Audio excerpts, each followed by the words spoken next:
현관문이 스르륵 열리는 소리에 심장이 덜컥 내려앉았어요. 밤 11시, 분명히 아무도 없어야 할 우리 집인데 이사 온 지 이제 겨우 한 달 새 집에서 시작하는 설렘도 잠시 이상한 일들이 계속 벌어졌어요. 저는 김민지, 평범한 직장인입니다. 남편과 함께 서울 외곽의 조용한 아파트로 전세 계약을 맺고 이사 왔죠. 처음 집을 봤을 때 깔끔하고 햇볕도 잘 들어서 마음에 쏙 들었어요. 낡은 아파트였지만 리모델링이 잘 되어 있었거든요. 집주인 아주머니는 인상이 좋으셨어요. 쿨하고 시원시원한 성격이셔서 계약도 일사천리로 진행됐죠. 문제는 이사 오고 나서부터 시작됐어요. 옆집 아줌마, 그러니까 박선희 씨가 자꾸 우리 집에 대해 너무 많이 아는 것 같았거든요. 예를 들면 제가 퇴근하고 집에 들어오면 돈을 야근했나 봐요 하고 말을 걸어오는 거예요. 늦게 들어온 걸 어떻게 알았을까? 처음엔 그냥 우연이라고 생각했어요. 하지만 그런 일이 반복되면서 점점 불안해지기 시작했죠. 심지어는 제가 남편에게 오늘 파스타 먹고 싶다라고 말했는데 다음날 박선희 씨가 저제 파스타 해 드셨어요. 냄새가 좋더라고요 라고 하는 거예요. 집안에서 한 사소한 대화까지 엿듣고 있다는 생각에 소름이 돋았어요. 도대체 어떻게?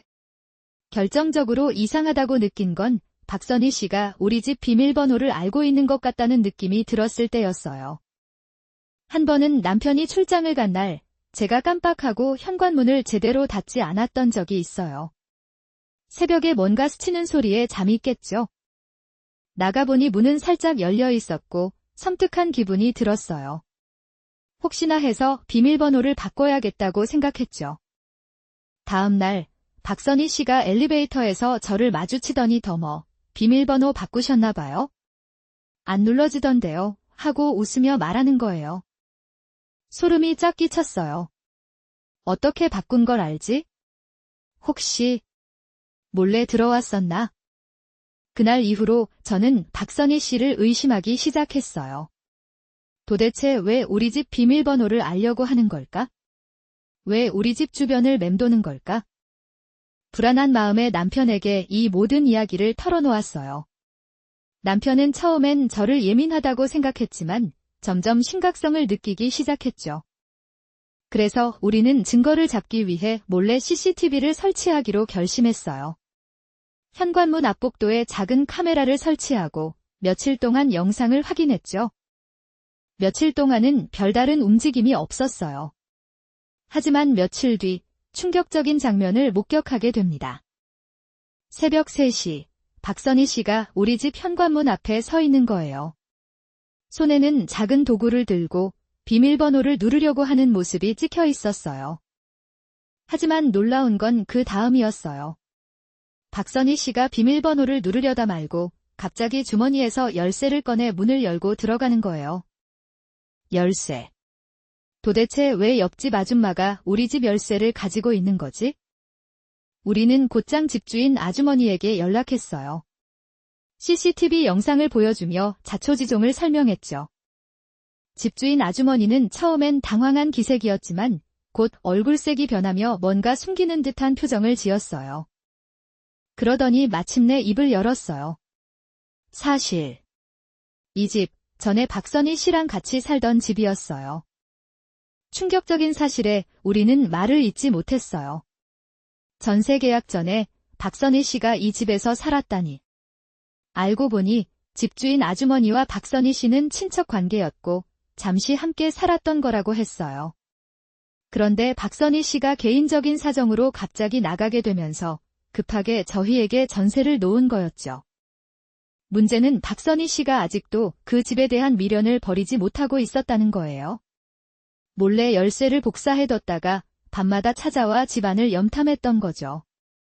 집주인 아주머니는 죄송하다며 연신 사과했어요. 하지만 저희는 이미 너무나 큰 충격을 받은 뒤였죠. 우리는 곧바로 계약 해지를 요구했어요. 더 이상 그 집에서 살 수 없다는 생각이 들었거든요. 집주인 아주머니는 위약금 없이 전세금을 모두 돌려주기로 했어요. 그리고 박선희 씨에게도 강력하게 경고했다고 했죠. 우리는 서둘러 짐을 싸서 그 집을 나왔어요. 하지만 그 후로도 오랫동안 악몽에 시달렸답니다. 새 집을 구할 때마다 혹시나 또 그런 일이 생길까 봐 꼼꼼하게 확인하게 되더라고요. 이 모든 일이 있고 나서 문득 그런 생각이 들었어요. 박선희 씨는 왜 그렇게 그 집에 집착했던 걸까? 단순히 집을 그리워했던 걸까? 아니면 그 집안에 뭔가 숨겨진 비밀이 있었던 걸까? 이사 나오기 전에 혹시나 하는 마음에 집안을 샅샅이 뒤져봤지만 아무것도 찾을 수 없었어요. 하지만 왠지 모르게 찝찝한 기분은 여전했어요. 마치 무언가가 그 집에 묻혀있는 듯한 느낌. 그 후로 몇 년이 흘렀지만 저는 아직도 그 집에 대한 꿈을 꿔요. 어둡고 낡은 아파트, 그리고 섬뜩한 눈빛으로 저를 쳐다보는 박선희 씨. 여러분이라면 이런 상황에서 어떻게 했을 것 같나요? 만약 그 집에 숨겨진 비밀이 있다면 과연 무엇이었을까요? 정말 소름 돋는 이야기가 아닐 수 없습니다. 댓글로 여러분의 생각을 공유해주세요. 저는 다음 더욱 흥미로운 이야기로 찾아뵙겠습니다. 구독과 좋아요 잊지 마세요.